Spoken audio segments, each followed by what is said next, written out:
May 17, and our scripture for today is from Philippians chapter 2, verse 5 to 8. In your relationships with one another, have the same mindset as Christ Jesus, who in being in very nature God, did not consider equality with God something to be used to his own advantage. Rather, he made himself nothing by taking the very nature of a servant, being made human in likeness and being found in appearance as a man. He humbled himself by becoming obedient to death, even death on the cross. Maligayang araw sa ating lahat. Ako sa Lord John Lumbangan. Ito ang aking daily devotion. At para sa araw na ito, ang tatalakayin nating paksa ay tungkol sa kung si Kristo nga ay nagpakumbaba, ikaw pa kaya? At ang concept naman natin ay humiliation of Christ. Simulan natin at dumako po tayo agad sa konsepto na the humiliation of Christ refers to the lowly and sacrificial path he willingly took. No? His incarnation, suffering, death, and burial. Though fully God, he chose to stoop low, becoming human, enduring rejection, and dying on the cross. He did this not because he had to, but because he loved us. His humiliation is not defeat, it is the very road to our salvation. Through his suffering, we find peace, and through his death, we find life. Ayan, dumakaputin tayo agad sa ating mga katuturan. Una, Christ is the supreme leader of Christians and humbled himself. So, kailangan muna tignan dito yung aspect na kailangan natin maintindihan yung Trinity. It is a prerequisite to understand what it means to become human. In a sense, para sa atin yung mga hindi masyado mananampalataya, it's a huge privilege to be human, no?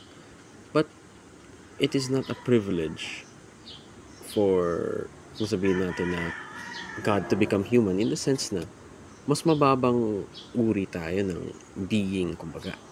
Kasi isipin mo, creator of universe, sustainer of all life, to a human, no?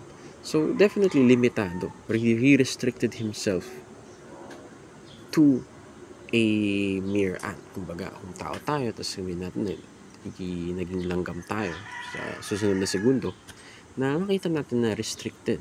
Iba ang ating, o nilimita ang ating kakayanan. At sa ganun, God humbled himself for the people in the world willingly.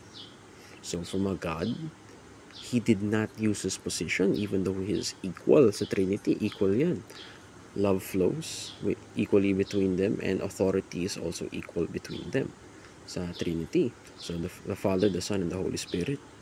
At sa ganun, hindi niya ginamit yung position niya na alam niya na totoo man, he did not use it to gain an advantage, for people to believe him, for people to quicken his burden, no? To lighten his burden, no? He took on the full obedience of a servant. Kaya dumako na tayo sa second teaching na Christians should be the most humble people in the world. As yung tinuro sa atin dito, madalas yung nangyari yung sa disciples, yung sa washing of feet, no? Ang nangyari dito ay yung mga disciples, sila pa mismo yung kasabi, hindi, ako yung dapat hugasan niyo. Pero si Kristo mismo, siya ang nag-initiate na siya yung maghuhugas ng kanilang mga paa. Na he is the master, but he is the one who washes the feet. So this is an example na pinakita niya sa kanyang mga alagad para ipakita na ako nga bilang iyong master, ginawa ito para sa iyo. Ikaw pa kaya para sa iba? No? Nasa posisyon mas mataas ako man akong posisyon, ngunit ang tinuturo ko sa iyo ay sumerbisyo sa mas mababa sa iyo. To become lower than those lower than you. Parang ganun. At yun ang rin ang naintindihan ko.